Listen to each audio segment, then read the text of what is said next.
欢迎来到巴巴娱乐呀频道，请订阅频道，所以大家不要错过当天最热门的新闻。我们今天的时事通讯包括以下内容：诚意琉璃催泪名场面盘点，你曾被哪段感动？琉璃终于在哭哭滴滴中、眼睛红肿中完成了2刷，为诚意的演技折服，成为一枚标准奇异果，会一直刷诚意的剧，一直支持他。琉璃根据14郎小说《琉璃美人煞》改编，讲述了天生60残缺的少女楚玄机、袁冰言氏和离泽宫弟子与司凤诚义氏，在面临爱情与前世阴谋的双重压力下，携手共对百般腥风血雨，缔造了一段极具仙侠传奇色彩的故事。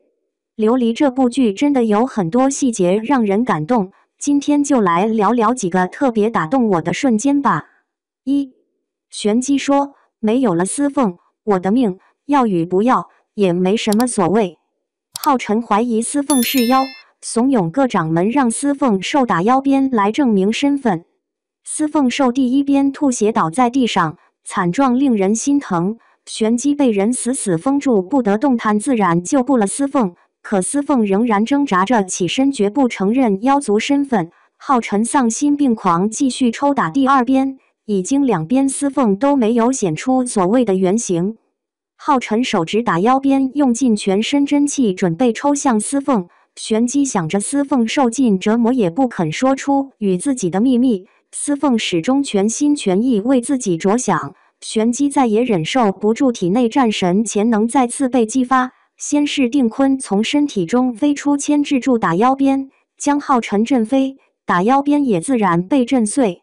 玄机牢牢握住司凤的手，没了司凤，玄机活着也毫无意义。玄机气力用尽，晕倒在司凤面前。司凤就是在这之后笃定了玄机爱他的心。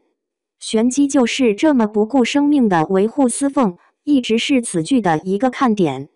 2.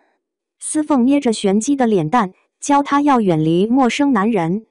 这是他们俩为数不多的幸福时光，在小镇上的安静时光。司凤教小媳妇怎么爱他，场面温馨甜蜜。司凤教玄机要打跑其他所有男人，真是笑死了。好喜欢司凤又酥又麻的笑，把爱情都溢出来了。3. 玄机给司凤戴上帽子，心灰意冷。司凤得知他的救命灵芝没有了之后，心灰意冷。他没有迁怒小银花，而是和玄机一起拖着残破的身体，两人相互温暖，陪伴最后时光。从满怀希望到失望绝望，这段也很感动，尤其是玄机给司凤戴上帽子，护犊子一样的扶着他。他们是做好了度过最后时光的准备，在生命的最后一刻和心爱的人一起，这也是一种幸福。4. 司凤各种吐血。剧中司凤一直在吐血，被折磨，情人咒发作，救玄机，救正派人士，保护大公主，善良正直的小司凤啊，一个人在战斗，被称为最惨男主。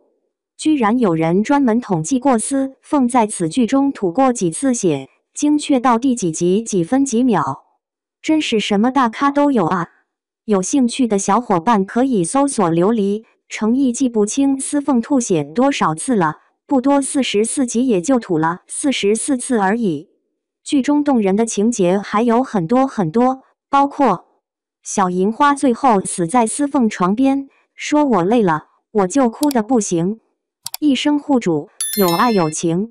大公主最后被逼疯，跟着司凤他娘走了，也是哭死一批观众。最痴情的父俩，紫狐为吴知奇挡下天雷，吴知奇心疼紫狐。紫狐从头到尾只是想吴知奇不再打仗，与自己过平凡安稳的日子，只不过这个承诺要生命为代价。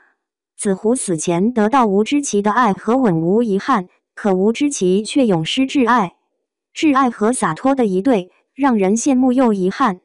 玲珑前往不周山击杀巫童，经过一番搏斗后，焚如城大门打开，巫童在最后一刻推开了玲珑，自己被吸入焚如城不明之处，最终被困在那里。到死他才知道，他要的就是玲珑而已，可是他用极端的方式对待了这个对他不公的人界。戳中你泪点和感动神经的还有哪些场面呢？